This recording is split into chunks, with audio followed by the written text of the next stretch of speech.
지난 이제 8월 15일이 주일이었어요. 그래서 제가 복음으로 우리 남북한이 통일돼야 된다 이같이 말씀을 전했습니다. 그러면서 제가 이제 에브라함 링컨 대통령에 대한 이야기를 좀 했는데, 에브라함 링컨 대통령이 남북 전쟁에서 크게 승리를 거둘 수 있었던 것은, 역사가들이 평가하는 것은, 첫째는 아브라함 링컨 대통령이 원칙을 처음부터 끝까지 확실히 붙잡았다는 거예요.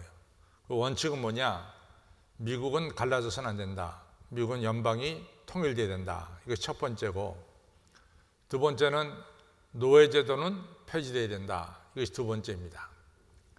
그 다음에 역사가들은 에브라함 링컨 대통령이 이같이 이 남북전쟁에서 승리를 거둘 수 있었던 세 번째 요인은 에브라함 링컨 대통령의 마음이 상당히 넓었다. 큰 마음의 소유자였다. 이것을 갖다가 들고 있습니다. 왜냐하면은 에브라함 링컨은 미국에 이제 공화당하고 민주당하고 두 당이 있는데, 에브라함 링컨은 공화당 출신입니다. 그래서 이 공화당 이제 대통령 후보 당내에서 선거할 때 윌리엄 슈어드라고 하는 분, 또 버닌 세번 체이스라고 하는 분, 이런 분들이 이 당내에서 대통령 후보 경쟁자였습니다. 우리가 이제 지금 내년에 대선 앞에 두고 양쪽 당마다 이 대통령 후보자들이 나와서 자기 당의 후보자들을 서로 같이 비판하는 것을 우리가 보고 있습니다. 마찬가지로 이제 1860년대에 이같이 미국에서 대통령 선거할 때 이 윌리엄 슈어드나 이 체이스라고 하는 이 경쟁자들이 이 아브라함 링컨을 굉장히 신랄하게 비판했어요. 그 중에 하나가 뭐냐면은 에브라함 링컨 대통령이 가난하게 살았잖아요. 그래서 켄터키 산골에서 나무를 쪼개던 사람이 이제는 대통령이 돼서 나라를 쪼개려고 하느냐, 이것이 이제 하나였고, 또 에브라함 링컨 대통령의 이같이 초상화를 보면은 그런 말도 들을 수 있어요. 이 고릴라 같이 생긴 사람이 어떻게 이같이 사람 사이에서 사느냐, 이러면서도 상당히 인격적으로도 에브라함 링컨 대통령을 비난했습니다. 또 상대방 이같이 이 민주당에서 이 트렌턴이라고 하는 분이 대통령 후보로 나왔는데, 이 사람 역시 상당히 이 에브라함 링컨 대통령을 비난했습니다. 그러나 결과적으로는 에브라함 링컨 대통령이 됐어요. 이분이 대통령이 된 다음에 그의 정적이라고 할 수 있는 윌리엄 슈어드라는 사람을 미국의 이제 행정국에서 굉장히 높은 자리죠. 국무장관으로 세웠고, 이 체이스라는 사람을 미국의 재정을 다 담당하는 재무장관으로 세웠습니다.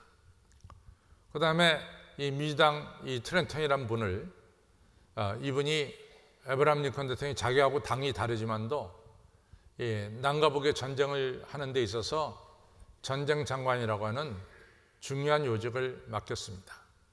그래서 비록 대통령 후보로 나올 때는 정적이었지만은 대통령이 된 뒤에는 이분들을 다 끌어안고서 이 남북 전쟁이라고 하는 아주 험난한 전쟁을 치렀죠.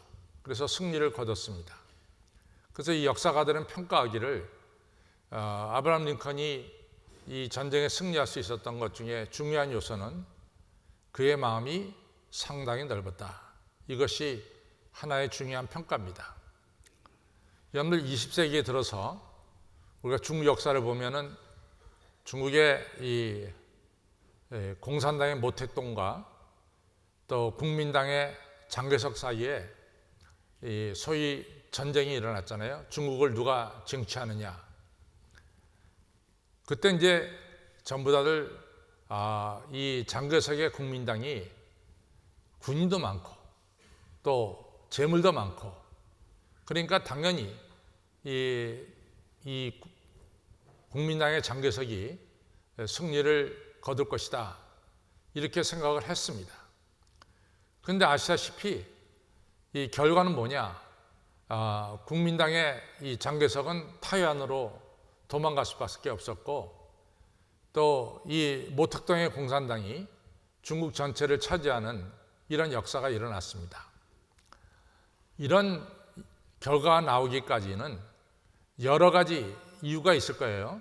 근데 그 중에 하나가 뭐냐면은 아주 중요한 요소인데, 이 전쟁을 하다 보면은 국민당하고 공산당하고 전쟁하다 보면 아무래도 서로 마을에 들어가게 되는데, 한 가지 분명한 사실은 이 모택동의 홍군, 이 불군 군대가 마을에 들어갔다가 나가면은 그 마을에 손톱만큼도 피해를 안 줬다는 거예요. 절대로 피해를 안 줬다는 거죠. 그것이 모택동의 공산당 정책이랍니다. 절대로 마을에 들어가서 마을 사람들을 피해 줘서는 안 된다. 그래서 할 수 없이 마을에 들어가서 자게 되면은 떠날 때 그 집에 화장실까지도 깨끗하게 청소하고 떠났다는 거예요. 바로 이런 일들이 중국 국민들한테 마음에 와 닿았어요. 근데 장개석의 국민당은 그 마을에 들어갔다 나오면은 그 마을을 갖다가 쑥대밭으로 만든다는 거예요.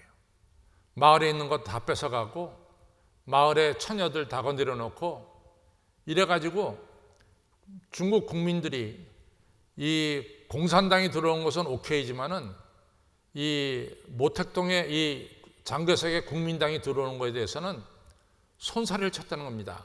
왜? 마을에 와서 폐를 끼치니까. 그래서 이 모택동이 중국을 통일할 수 있었던 것 중에 하나는 국민들의 마음을 샀다는 거죠. 이렇게 국민들을 배려하고 어느 누구 하나 이같이 피해를 가지 않도록 군인들이 신경을 써가지고, 그렇기 때문에 이 중국 공산당이 그 엄청난 재물을 가지고 있었던 장개석 군대를 갖다가 이기고 중국을 통일할 수 있었다는 이런 얘기입니다. 저는 상당히 중요한 얘기를 생각해요.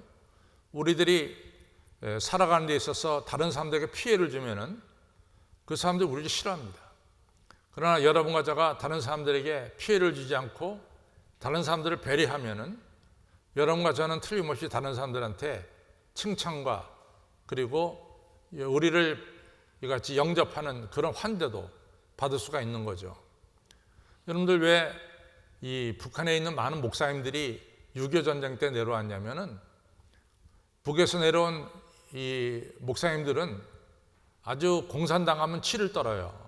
왜냐하면은 소련군들이 들어왔을 때 마을에 들어오면은 그냥 마을을 갖다 다 쑥대밭으로 만든대요, 소련군들이. 그래갖고 마을에 처녀, 부인들 다 건드려 놓고 마을의 가축들 다 뺏어가고, 이래가지고 북한에서 내려온 목사님들의 얘기 보면 아휴 소련군 하면 아주 치를 떤다는 거죠. 그러니까 이 북한에서 내려온 목사님들이 공산당하면 싫은 거예요, 소련 때문에. 이처럼 사람들에게 피해를 끼치면은 사람들에게 절대로 환영받을 수가 없습니다. 오늘 이제 우리가 살펴보려고 하는 것은 우리의 마음이 좀 넓어야 돼요. 이 넓어야만이 우리가 하나님께도 영광을 돌리고, 또 우리가 마음이 넓어야만이 이같이 선한 일을 우리가 행할 수가 있는 것이죠. 그러나 마음이 좁아지면은 우리가 선한 일을 행할 수가 없는 것입니다. 오늘 성경에서 우리에게 중요하게 말씀하는 것은 뭐냐? 너희들 좀 마음을 넓혀라. 마음이 넓어야 된다라고 하는 사실을 말씀하고 있어요. 이제 오늘 우리가 고린도후서 6장을 봤는데, 고린도후서 6장의 내용은 사도 바울이 고린도 교인들에게 향하기를 내 마음이 넓혀졌으니까 너희들의 마음도 넓어지기를 바란다, 이런 말씀입니다. 우리가 잘 아는 대로 사도 바울은 이 한 곳에 머물러서 10년, 20년 이렇게 목회하시는 분이 아니에요. 사도 바울은 순회 전도자다, 이렇게 우리가 이름을 부를 수가 있어요. 그래서 한 곳에서 복음을 전하고 나서 거기에 교회가 안정되게 세워지면 그 다음 곳을 옮기고 하는 이런 분이 바로 사도 바울이죠. 그래서 사도 바울의 선교를 보면은 가장 오래 머물렀던 것이 에베소인데 에베소에서 3년을 머물렀어요. 제일 오래 머물렀습니다. 그 다음에 오래 머물렀던 것이 바로 고린도인데 고린도에서 1년 6개월 동안 머물렀습니다. 우리가 이제 신약 성경 중에서 제일 먼저 쓰여졌다라고 말할 수 있는 데살로니가 전서를 보면은 데살로니가 굉장히 큰 도시예요. 거기서 사도 바울이 그 교회를 세우는데 한 달을 못 머물렀어요. 한 석주 석유하고 넉 주째 그 밑으로 내려갔습니다. 이처럼 사도 바울은 어느 정도 교회가 세워지면은 그 마을을 떠났습니다. 근데 사도 바울이 고린도 교회에서 1년 반 동안 목회하시면서 교회를 잘 세워놓은 뒤에 사도 바울이 이제 에베소로 옮겼어요. 그 뒤에 예루살렘 교회에서 유대인 지도자를 이 고린도에 파송을 했어요. 근데 유대인 지도자가 고린도에 와가지고 사도 바울을 갖다가 비난한 거예요. 어떻게 비난했냐? 첫 번째는 사도 바울은 사도가 아니다. 이 사도권을 갖다가 건드렸어요. 왜냐하면 사도가 되려면 적어도 예수님 살아계실 때 예수님 만나야 되고 또 예수님의 십자가의 죽음과 예수님의 부활을 목격해야 되는데 사도 바울은 그런 일이 없다는 거예요. 그러니까 사도가 아니다. 첫 번째입니다. 두 번째 사도 바울을 비난한 것은 사도 바울이 이 교회를 갖다가 핍박하고 또 믿음의 선배들을 갖다가 죽이는 일에 동조한 사람이다. 이 사도 바울을 공격한 거예요. 세 번째 사도 바울을 공격하는 것은 뭐냐면은 사도 바울은 이방인들, 우리들이나 유대인이 아닌 이방인들에게 복음을 전할 때 중요한 메시지를 전하죠. 우리가 예수님께서 내 죄를 대신 지시고 십자가에 달려 죽으시고 그 다음에 3일 만에 부활하신 이 진리를 우리가 받아들이면은 그 사람은 구원받게 된다. 하나님의 자녀가 된다. 이것이 핵심이잖아요. 이것을 이제 증거했단 말이죠. 그러니까 이 예루살렘에서 온 유대교 지도자가 불만이 있는 거야. 뭐가 불만이냐면은 아니 우리는 다 할례 받아야 하나님과 올바른 관계를 맺는다 그러는데 왜 할례를 빼놓느냐 이런 얘기입니다. 근데 사도 바울은 우리가 할례 받았다고 해서 하나님의 자녀가 되는 것이 아니라 하나님께서 베푸신 은혜, 우리의 죄를 대신 지시고 십자가 달려 죽으신 예수님을 우리가 믿고 영접하고 받아들일 때 우리가 죄사함 받고 하나님의 자녀가 된다. 이것이 가장 중요하다. 할례를 받고 안 받고는 그 별로 중요하지 않다. 이렇게 이제 증거하니까 이 유대인 지도자가 사도 바울은 이단일 수도 있다. 왜냐하면 중요한 할례를 무시하니까 사도 바울의 가르침은 이단일 수도 있다. 이렇게 이제 사도 바울을 폄하시킨 거예요. 그런데 참 사람이 이상한 게 고린도 교인들이 다 사도 바울로부터 세례받고 또 신앙교육 받고 다 크리스천이 됐거든요. 근데 그 다음에 온 사람이 사도 바울을 폄하시키니까 또 그것을 받아들이는 거예요. 그러면서 사도 바울에 대한 오해를 갖게 되는 거예요. 아니 자기에게 복음을 전해준 사도 바울을 오해하기 시작한 거예요. 이러면서 사도 바울과 고린도 교회 사이에 자꾸만 이 괴리, 간격이 벌어지게 되는 거죠. 사도 바울이 너무 가슴이 아픈 거예요. 사도 바울은 고린도 교회를 마치 여성이 아기를 낳은 것처럼 자기가 잉태한 교회다 이렇게 표현하고 있거든요. 그 교회가 자기를 갖다가 이같이 배척을 하고 오해를 가지고 있으니까 너무 가슴이 아픈 거예요. 고린도후서 6장 우리가 11절로 13절을 읽었는데 1절부터 10절에 보면은 자기 입장을 분명히 얘기합니다.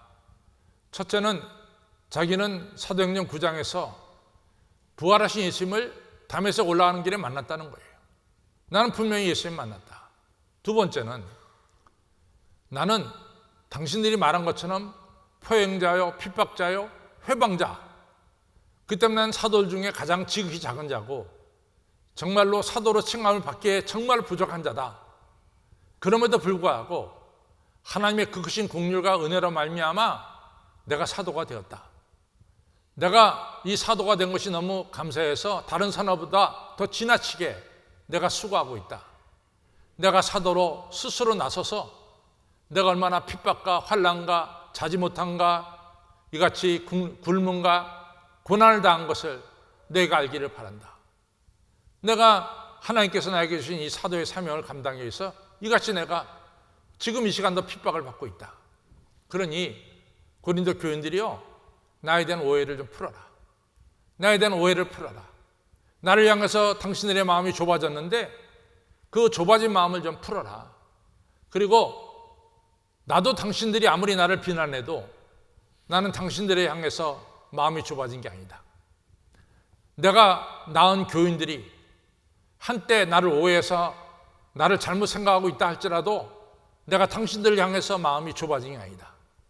나는 똑같이 당신들을 향해서 내 마음이 열려 있으니까 고린도 교인들이요, 당신들도 마음이 열려 있기를 바랍니다. 이것이 오늘 바로 고린도후서 6장 11절로부터 13절에 나오는 내용입니다.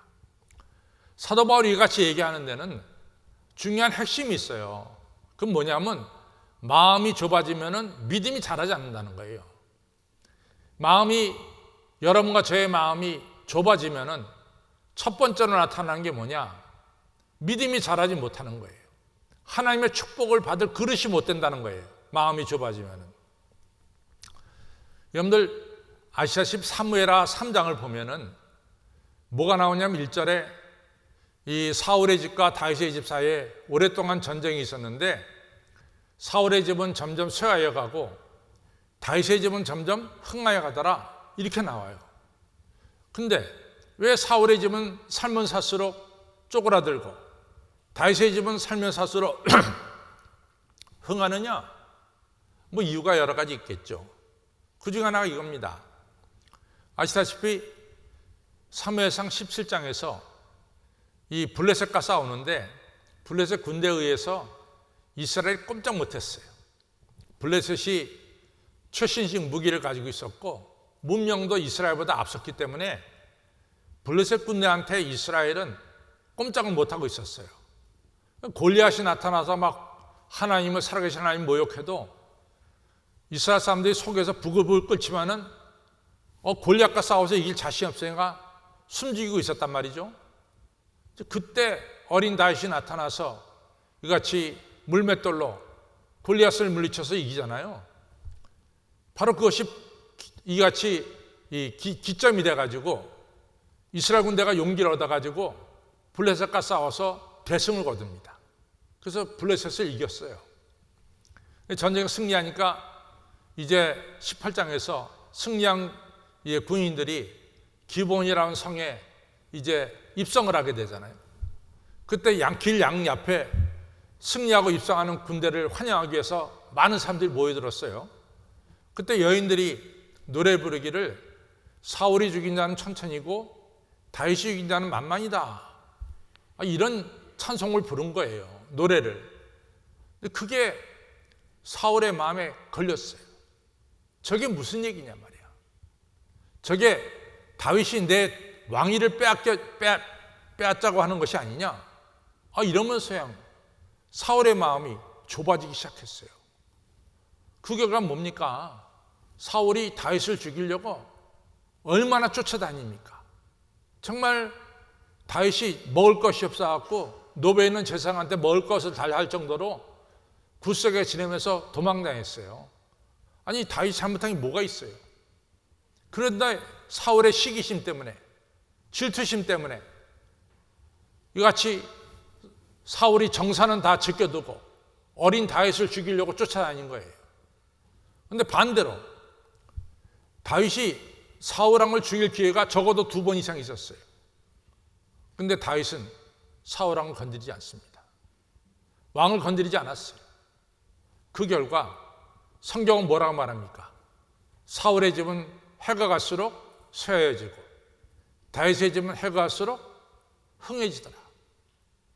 여러분, 좁은 마음을 가지면은 첫째, 우리가 믿음도 자르지 않고, 두 번째로는 좁은 마음을 가진 자는 하나님의 축복을 받을 수가 없어요. 그래서 중요한 것은 우리의 마음이 넓어야 되는 거예요. 사랑하는 성도 여러분, 여러분과 제 마음이 나이가 들수록 더 넓어지기를 주님의 이름으로 축원합니다. 근데 마음이 넓어지는 데 있어서 우리가 버려야 될 것이 있고 취해야 될 것이 있어요. 첫 번째 버려야 될 것은 조금 전에 말씀드렸지만 시기심은 버려야 돼요. 시기 질투는 자꾸만 내 마음을 좁게 만드는 거예요. 저는 세례요한이 참 훌륭하다고 봐요. 그래서 예수님도 여자가 낳은 자 중에 세례요한만 같이 큰 자가 없더라 이렇게 말씀했잖아요. 왜냐하면 세례요한이 거의 400년 만에 이스라엘에 나타난 예언자였잖아요. 근데 얼마나 많은 사람들이 이 세례요한의 말씀을 들으려고 유다 광야에 몰려드는지 모릅니다. 이스라엘 맨 북쪽이 단인데 또 남쪽이 브에세바인데 단에서부터 브에세바까지 많은 사람들이 세례요한에 가서 말씀 듣고 세례받으려고 몰려들었어요. 정말 세례요한은 유명인사가 됐어요. 많은 사람들이 세례요한의 제자가 됩니다. 그 중에 안드레도 세례요한의 제자였죠. 그런데 예수님이 그 뒤에 나타나셨어요. 근데 뭐 예수님한테는 그렇게 사람들이 큰 인기를 가지는 않았습니다. 세례요한만큼은 처음에는. 근데 예수님의 인기가 점점 커지니까 세례요한의 제자들이 세례요한을 떠나서 예수님의 제자가 되는 거예요. 자기가 성경 공부 가르치고 자기 제자로 삼은 사람들이 세례요한을 떠나서 예수님에게로 옮겨가는 거예요. 제자들이 와서 말합니다. 선생님, 아무개가 오늘 선생님을 떠나서 예수님에게로 옮겨갔습니다. 이런 얘기를 하는 거죠. 사실은 어떤 면에서는 좀 섭섭한 마음이 들을 수가 있는 거죠. 그때 세례요한이 이런 얘기합니다.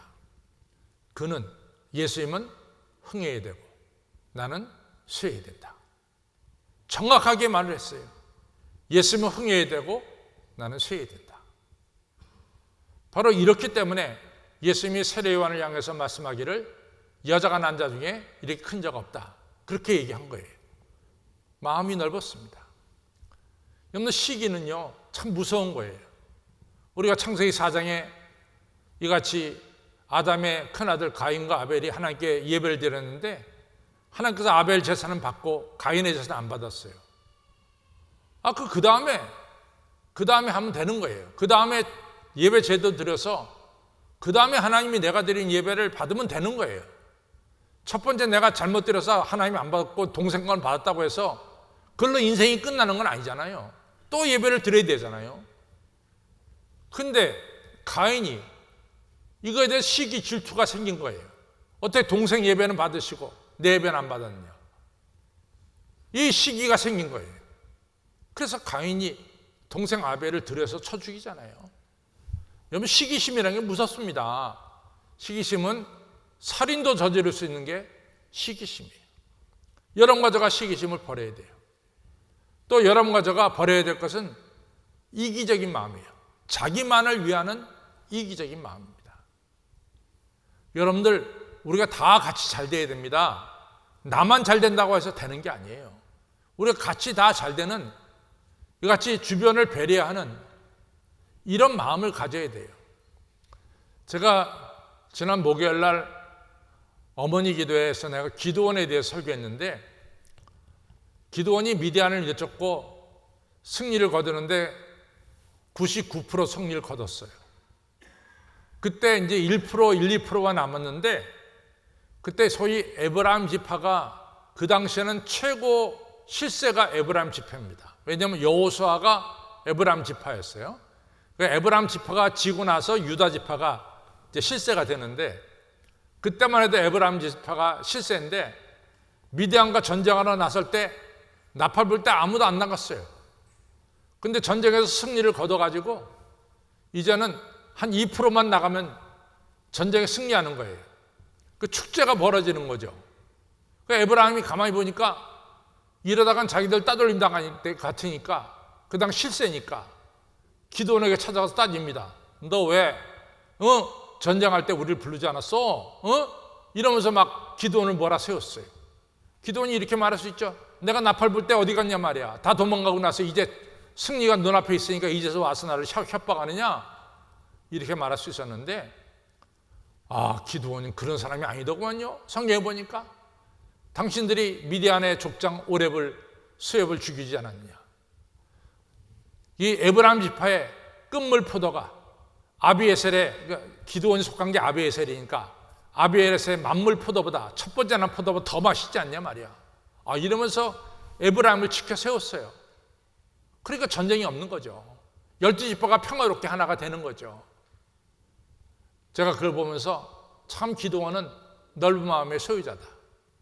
여러분들, 나만, 이기주의, 개인주의는 이것은 하나님의 축복을 못 받는 거예요. 우리가 같이 축복을 받아야 돼. 우리가 이같이 이기주의, 개인주의를 버려야 됩니다. 교만한 사람은 마음이 좁아져요. 교만한 사람들 특징을 보세요. 마음이 좁습니다. 자기 외에는 없어요. 남을 비판합니다. 남 무시합니다. 이 교만한 사람의 특징이야. 그리고 교만한 사람들의 특징 중에 하나가 불안해. 너무나 불안하게 살아. 그것이 특징이에요. 마음에 평안이 없어요. 교만한 사람들은 불안해가지고. 우리가 버려야 될 것은 시기심과 이기주의와 교만을 버려야 돼. 그럼 우리가 마음이 넓어지기 위해서 취해야 될 게 뭐냐? 두말할 것도 없이 겸손한 사람이죠. 겸손은 스펀지같이 쫙 빨아들이는 거예요. 겸손은 우리 이웃을 받아들일 수가 있어요. 여러분과 저가 하나님의 보혈로 말미암아, 예수 그리스도의 보혈로 말미암아 엄청난 죄가 용서받았어. 그러면 우리도 우리 이웃의 허물을 감싸주고 용서할 줄 아는 이런 넓은 마음의 소유자가 되어야 됩니다. 넓은 마음은 다윗처럼 세월이 흐를수록 흥해지고 축복을 받는 게 넓은 마음이에요. 성도 여러분, 넓은 마음 품으시기 바랍니다. 시기 질투 버리고, 그렇죠? 이기주의 버리고, 교만 버리고, 겸손과 용서와 사랑의 마음을 품는 넓은 마음의 소유자가 되시기를 주님의 이름으로 축원합니다. 두 번째는 입을 크게 열어야 돼요. 입을 크게. 시편 81편에 입을 크게 열어라 내가 채우리라 그랬어요. 우리가 하나님 안에서 소원이 커져야 돼요. 우리가 입이 커져야 돼요. 저는 이제 성경을 보면서 참 하나님의 역사는 대단한 거예요. 왜냐? 하나님께서 아브라함을 축복할 때 뭐라고 축복하냐면, 아브라함아, 너 지금 단출하지, 내가 민족을 이루게 하겠다. 그렇게 한 게 아니에요. 내가 너로 큰 민족을 이루게 할 거. 너 지금 무명하지? 그래도 내가 네 이름을 좀 유명하게 만들어줄게. 그렇게 하지 않았어요? 네 이름을 창대케 하고 이렇게 말했어요. 너희 가족이 너를 위해서 너 때문에 복을 받을 거야? 그렇게 말씀하신 거 아니야? 너를 통해서 모든 족속이 복을 받을 것이다. 우리 하나님의 축복은요, 이같이 작은 게 아니에요. 하나님의 축복은 너로 큰 민족을 이루고 네 이름을 창대케 하고 모든 족속이 너로 인해서 복을 받을 것이다. 하나님의 축복은 엄청난 겁니다. 여러분들, 이 열왕기 상에는 엘리야에 대한 이야기가 많이 나오고 열왕기 하에는 엘리사에 대한 이야기가 나옵니다. 근데 엘리사가 북이스라엘 쪽에서 활동을 했으니까 북이스라엘 항상 그 위에 있는 시리아라는 나라한테 공격을 받았어요. 근데 엘리사가 살아있는 동안에는 이 시리아가 북이스라엘 공격을 못해. 엄청나게 군대를 끌고 이 북이스라엘 공격하러 오는데 이미 북이스라엘 군대가 요소요소에 배치돼 가지고 다 무찌르는 거예요. 정말 시리아가 정말로 안타까운 거야. 우리가 훨씬 강한데 내려가는 족족 북이스라엘 이 작은 나라한테 지니까 속상한 거예요. 왜 그러냐? 왕이여, 그 날에는 엘리사라고 하는 하나님의 선지자가 살아서 그 선지자가 우리가 군대를 파송할 때 다 알고 미리 준비시킵니다. 엘리사가 있는 동안에 이 아람 시리아 군대가 북이스라엘 공격을 못했어요. 근데 엘리사도 나이가 들어서 늙어 이제 세상을 떠나게 될 때 엘리사가 걱정이 됐어요. 내가 세상 떠나면 또 저 아람 나라가 쳐들어올 텐데 쳐들어오면 어떻게 되느냐. 그래서 그 당시에 왕인 요아스 왕을 부릅니다. 왕이여 내게 좀 오십시오. 왕이여 동편 창문을 여십시오. 왕이 이 아람 나라를 이겨야 됩니다. 왕이 화살을 가지고 저 동쪽 창문에다 대고 화살을 쏘아대십시오. 그런데 요아스 왕이 3번 쏘고 말았어요. 엘리사가 진노하고 있습니다. 왜 3번만 쏘셔? 5번, 6번 쏴야지. 그럼 5번, 6번 쏘면 아람은 사라질 것입니다. 3번밖에 안 썼으니까 3번은 이기지만 그 다음에 집니다. 왜 입을 크게 열지 못하고 말이야 이 좁게 가졌습니까? 말이야. 여러분, 우리 하나님께는 능치 못할 일이 없어요. 제가 지난주에도 설교했지만은 마리아가 말이지, 아니 처녀가 어떻게 아기를 가져? 말도 안 되잖아. 또 설사 내 안에 든 아기가 태어났다고 치더라도 어떻게 그 아이가 하나님의 아들이 돼? 하나님의 아들이 어떻게 인간의 몸을 입고 올 수 있어? 신이. 마리아가 여러 가지 이해가 안 되는 거예요. 그러니까 굉장히 고민했어요. 이 천사의 말을 받아들이기가 어려웠어요. 그때 천사가 하는 말이 뭘 말합니까? 하나님 말씀에는 능치 못함이 없느니라 그랬어요. 하나님께는 능치 못함이 없는 거예요. 능치 못함이 없는 거예요. 어떤 분들은 저한테 그럴 수 있어요. 강 목사님, 지금 남북 관계가 얼마나 복잡한데 무슨 복음으로 북한을 통일해요? 그럴 수 있어요. 그러나 저는 전능하신 하나님 믿습니다. 그렇기 때문에 하나님께서 놀라운 역사로 복음으로 남북이 통일되는 날을 저는 꿈꾸고 있고 기도하고 있습니다. 우리 하나님께는 뭐가요? 능치 못할 일이 없는 거예요. 여러분들 세상에서는 장사해서 2배, 4배, 8배 이렇게 이득 얻으면 그 사람은 대박을 친 거야. 하나님은 그렇게 시시하게 얘기하잖아요. 하나님이 우리에게 복 주실 때 몇 배요? 30배. 그리고 몇 배? 60배. 그리고 몇 배요? 100배야. 입을 좀 크게 열어야지 하나님 안에서 소원을 크게 가지시기를 주님의 이름으로 축원합니다. 나폴레옹 힐이라는 분이 그래요. 여러분들 큰 마음을 가지면 세상도 변합니다.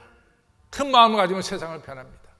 필립 브룩스라는 분은 말하기를 당신의 능력으로 해야 될 일을 구하지 말고 당신이 어떤 일을 맡았던 간에 그 일에 합당한 능력을 달라고 하나님께 기도하시길 바랍니다. 그렇게 얘기했어요. 윌리엄 케이라고 하는 유명한 선교사는 여러분 하나님의 영광을 위해서 큰 일을 도모해 보십시오. 이런 얘기를 했죠. 사랑하는 성도 여러분, 우리 한식교회 교우 여러분들은 입을 크게 여세요. 여신들 하나님이 채워주실 줄로 믿습니다. 우리 하나님 능치 못할 일 없는 예수 하나님이십니다. 믿으시고 소원을 크게 가지시기를 주님의 이름으로 축원합니다. 그리고 세 번째로는 오늘 이사야 54장에 너희 장막터를 넓혀라 이렇게 했어요. 장막터라는 것은 너희 성전의 장막을 넓히라는 거예요. 성전의 장막을 넓히라는 거예요. 그럼 다윗이 왜 축복받았습니까? 다윗이 우리가 한 대로 사무엘하 6장에 가서 보면 법궤를 예루살렘 성에 옮겼어요. 그리고 사무엘하 7장에 넘어가서 다윗이 나는 이 백향목으로 만든 궁에 거하는데 우리 하나님이 천막에 거하는 게 말이 됩니까? 하나님 제가 성전을 짓겠습니다. 제가 성전을 짓겠습니다. 그때 하나님 말씀하시기를 성전은 네 후손에게 맡기고 네가 성전을 짓겠다 그러니 참 갸륵하다. 내가 네 집을 지어주겠다. 네 집을. 그래서 사무엘하 7장에서 하나님이 다윗에게 약속합니다. 내 자손 대대로 이스라엘 왕위에 오를 자가 끊어지지 않을 것이다. 이것이 바로 다윗 왕조예요. 하나님이 다윗의 집을 세워준 거예요. 왜? 다윗이 하나님의 집을 짓겠다고 나서니까. 여러분과 저가 섬기는 우리 한식교회 이 장막터가 넓히기 위해서 기도해야 됩니다. 전도해야 됩니다. 왜 여러분들만 꼭 이 자리에 나와서 예배를 드려요? 예수님 모르는 사람 데리고 나와서 같이 옆자리에 앉아서 예배 드리면 무슨 큰일 납니까? 그렇지 않잖아요. 여러분들 전도해서 여러분들 옆에 사람들 데리고 나와서 예배를 드려야지. 장막터를 넓혀야지. 하나님께서 다윗처럼 축복해 주시는 거예요. 그래서 아무쪼록 여러분들 이 다윗처럼 장막터를 넓히시기 바랍니다. 야베스가 역대상 말씀하기 4장에 하나님이여 내가 부하오니 나에게 복의 복을 더하여 주시고 내 장막터가 넓어지게 하여 주옵소서. 그 야베스의 기도가 여러분들의 기도가 되어야 되지. 하나님 일평생 전도 한 명 못하고 나만 믿다 가는 그런 자가 아니라 하나님 내 옆에 귀한 성도를 모시고 와서 우리 한식교회 장막터가 넓혀지는데 저를 도구로 사용하여 주시옵소서. 얼마나 멋있는 기도예요. 그런 기도 평생 안 하고 살 거예요. 근데 기도하시기 바랍니다. 하나님 나도 우리 한식교회 장막터를 넓히는 전도하는 성도가 되게 하여 주시옵소서. 놓고 기도하시길 바랍니다. 오늘 제가 첫째는 마음을 넓히자. 두 번째 우리의 소원을 입을 크게 열자. 우리의 소원을 넓히자. 세 번째 뭐예요? 우리 한식교회 장막터를 넓히자. 좁히자가 아니라 뭐예요? 좁히자가 아니라 뭐라고요? 넓히자. 넓히는 여러분과 저가 되기를 주님의 이름으로 축원합니다. 찬양하겠습니다.